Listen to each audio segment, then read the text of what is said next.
Itu biasanya kalau mereka-mereka yang di rumah tuh kalau semisal menampakkan diri kan katanya kan dia tuh adalah jin penjaga, tapi kok kadang kok menampakkan diri tuh kan pasti ada alasannya. Itu alasannya apa? Pertama memang eksistensi. Jadi terlebih ini kepada orang-orang baru yang datang. Jadi misal teman kita datang nginep pemalaman, terus kemudian saudara kita jauh, itu sebenarnya eksistensi mas, bahwasanya saya itu ada di sini atau sekedar ingin iseng-iseng saja. Tetapi ada juga yang memberikan warning kepada orang baru ini agar hati-hati. Dalam arti memang orang ini bisa menyimpan sesuatu hal yang negatif ke kita, atau justru kitanya sendiri mungkin ada suatu perilaku yang beliaunya tidak berkenan. Tapi paling banyak kalau sosok astral atau jin rumah itu pasti positif, tidak banyak yang negatif. Terus kalau di rumah, mungkin di rumahnya Mas Genta mungkin ada ya, tempat saya nggak ada. Ada pohon, tidak ada pohon mangga atau apa. Wah ada, nanti tak ceritain lagi ya, punya banyak cerita kalau rumahku aku. Ini yang keempat mas, menjadi destinasi keempat. Kalau di rumah saya sih emang nggak ada, karena ngepres dalan banget. Lalu kelima itu sumur. Sumur itu juga menjadi tempat mereka. Dan selain ada gudang, juga yang menjadi favorit itu adalah ruang tamu. Ruang tamu depan biasanya itu. Bener sih. Pernah juga soalnya di ruang tamu. Zamanku kecil ini wah kecil banget saya percil. Karena kalau tidur kan suka malam ya om ya. Iya. Nah kalau ini mungkin bener kalau jin penunggu itu nggak ada bentuknya. Nah itu aku pernah lihat sekali malam-malam lagi main PS gitu. Harvest Moon. Zamanku SD apa SMP gitu kan. Nah, dari ruang tamu itu ada sosok bayangan, nggak ada mukanya, besar dan itu nabrak aku dan hanya langsung seperti awan jalan kan. Iya, dan itu langsung nggak inget apa-apa, langsung bangun-bangun, loh kok udah pagi, kayak gitu. Ya, dan memang tingginya itu nggak umum mas, jadi bisa 3 meter, bisa tinggi banget, jadi cuman kayak penampakan yang lewat gitu. Tapi setauku ya, kalau mungkin kayak kalau kita ketemu di alam luas kan biasanya kalau kita melihat hantu atau melihat makhluk gaib itu kan biasanya kan bisa dikatakan gampang gitu ya, kayak gampang. Kalau menurutku kalau di rumah itu kan kayak prosesnya sangat-sangat panjang kan. Iya. Itu indikasinya apa aja? Iya, kalau di rumah itu kenapa panjang? Sebenarnya ini rumah tempat kita sendiri ya mas. Jadi kita sudah berdampingan dan sudah akrab sebenarnya itu. Kalau tadi kita balik yang orang-orang baru itu berbeda. Tetapi ini mas, ada satu kalau memang sosok astral yang menempati rumah ini negatif. Jadi kasus-kasus yang sering terjadi ini termasuk untuk media pembersihan rumah ya.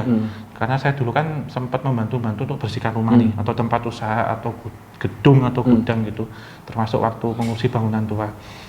Ada juga setelah 40 hari Mas Genta, atau Sobat Javanika setelah 40 hari tidak ditempati, itu pasti penuh mereka.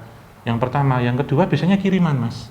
Jadi kiriman-kiriman makhluk astral yang sengaja dilempar. Nah ini memang tujuannya negatif sehingga sosok-sosok astral yang dikirim akan lebih cepat menampakkan diri ke kita. Gitu. Jadi motivasinya karena ingin mengganggu. Jadi kalau ada makhluk astral, misal tanya ke saya ini mau diusir, saya lihat dulu. Apakah ini benar jin rumah, jin positif dari leluhur, dari kodam atau kiriman. Kalau definisi mengganggu itu sebenarnya menyebabkan kita uring-uringan, panas, rezeki seret, kemudian sakit-sakitan, kita nggak betah di rumah, itu mengganggu, harus diusir mas. Ini yang kadang menampakkan diri gitu. Tapi bisa diusir, bisa karena ini tambahan, jadi bukan sosok asli.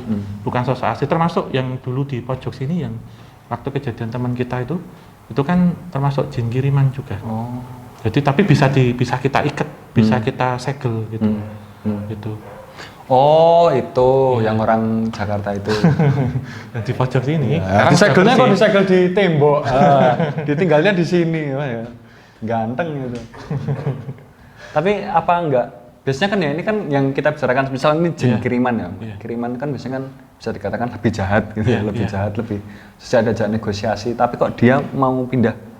Iya sebenarnya nanti akan bisa kita tawar ya. Kita tawar ini nanti kasusnya ini sebenarnya apa? Kalau di awal-awal kita kesulitan dalam arti negosiasi, pastilah karena dia untuk kerja.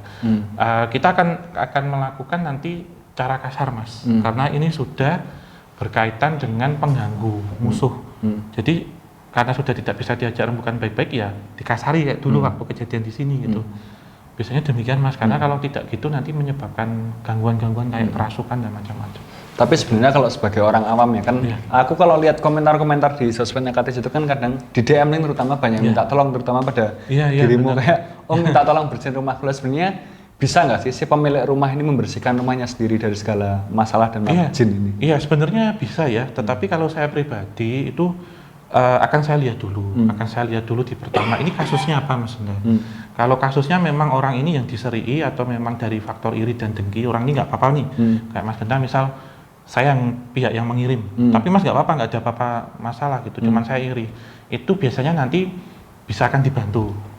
Tapi kalau memang yang marahi ya dalam arti yang bikin masalah itu Mas Genta dulu, kemudian saya nggak suka atau saya sakit hati kemudian membalas, itu ada baiknya memang nggak perlu cawe-cawe karena ini berkaitan dengan karma buruk seseorang. Ya, personal lah. Personal. Ya. Tapi untuk dua ini sebenarnya harus introspeksi dulu, kita merasa punya musuh atau enggak atau apa. Pertama yang itu.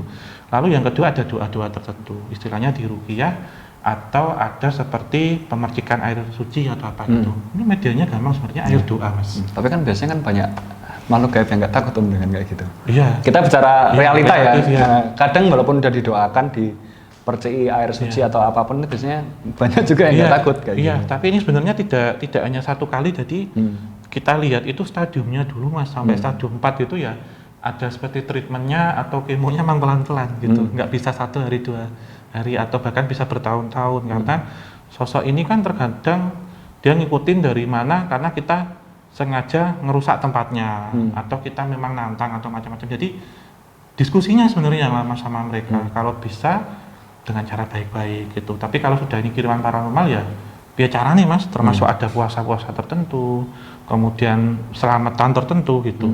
Sebenarnya itu sih. Jadi harus tahu kronologi dan penyebabnya. Jadi diagnosenya seperti apa gitu. Kalau via DM sih nggak tahu Mas. Apalagi cuma namanya nggak ada namanya yang kirim kemudian di private. Wah ini lain rawang gimana nanti bisa-bisa kena punya tetangganya gitu. Tapi ya mungkin langkah pertamanya lah introspeksi diri dulu lah ya. Mungkin apakah kalian punya salah dengan siapa ya. Bisa jadi temanmu yang bersalah itu pelakunya gitu. Segala bisa macam-macam atau kita yang menyalahi lingkungannya beliaunya yang kok ganggu kita di rumah itu juga beda-beda kasusnya soalnya. Yang paling ekstrim itu apa biasanya? Kalau sosok penunggu yang udah paling ekstrim itu biasanya bentuknya apa? Siluman gitu mungkin nggak sih? Siluman mungkin. Meninggali rumah gitu. Bisa, siluman mungkin termasuk rumah-rumah ini Mas. Maaf ya, bekas pembantaian juga. Karena ada suatu cerita bahwasanya setelah rumah ini ditempati, si istrinya ini kok setiap malam dia dengar suara ini ya, rame di kamar tamu, di ruang tamu. Ternyata 3, 4, 5 tahun yang lalu itu ada terjadian perampokan di situ. Pas jam pagi, jadi dia ngelihat ada orang diseret, orang dibajak, macam-macam. Contohnya seperti itu. Jadi menurut saya kalau jin itu dari bentuk apapun akan menyerupakan diri. Tetapi justru rumah yang ada residual energi negatif, entah terjadi suatu pembantaian atau apa, itu justru yang harus diruat.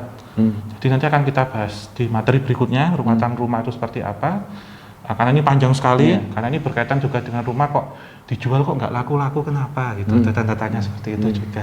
Tapi kalau ini aku lagi keinget pesan di Magelang, di kota Magelang itu ada rumah, nggak tahu mau gue tahu apa enggak.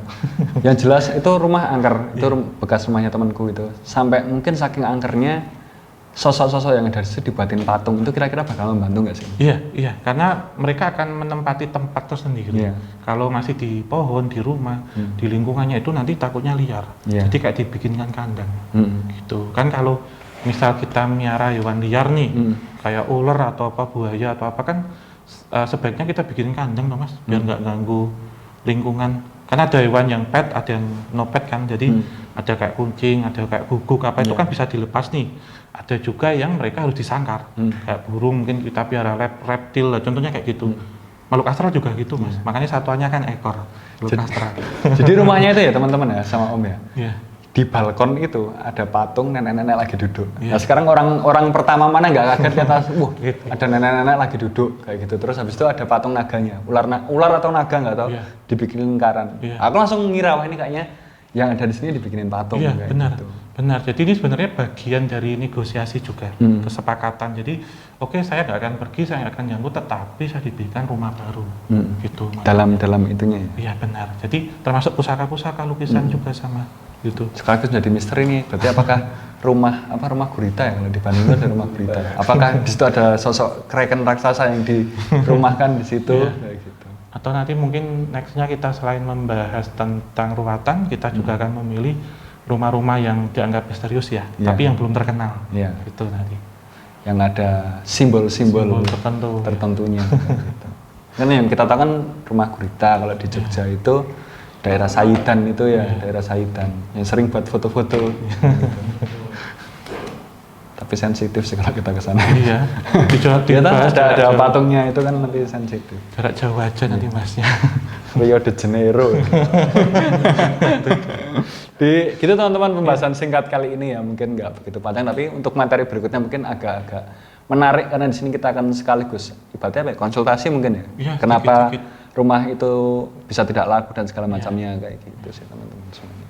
Jadi ya mungkin cukup sekian video pendek kali ini semoga bisa berguna karena aku yakin dimanapun itu kalian masih punya problem serupa gitu. Apakah pernah diliatin gitu, apakah rumah kalian serasa nggak nyaman itu kan pasti kan akrab lah ya Om ya dengan kehidupan kita sehari-hari. Semoga penjelasan kita sedikit ini bisa sedikit mencerahkan gitu. Carilah musuh-musuh kalian kalau rumah kalian itu nggak rasanya nyaman gitu. Ya mungkin cukup sekian ya Om ya. Ya, Mas Denda, Sobat Jawa Nikah. Ya, monggo ditutup Om. Akhir kata wabillahi taufik wal hidayah. Wassalamualaikum warahmatullahi wabarakatuh. Mugia tansah pinaringan rahayu sagung dumadi. Amin. Ketemu teman-teman semuanya di video-video selanjutnya.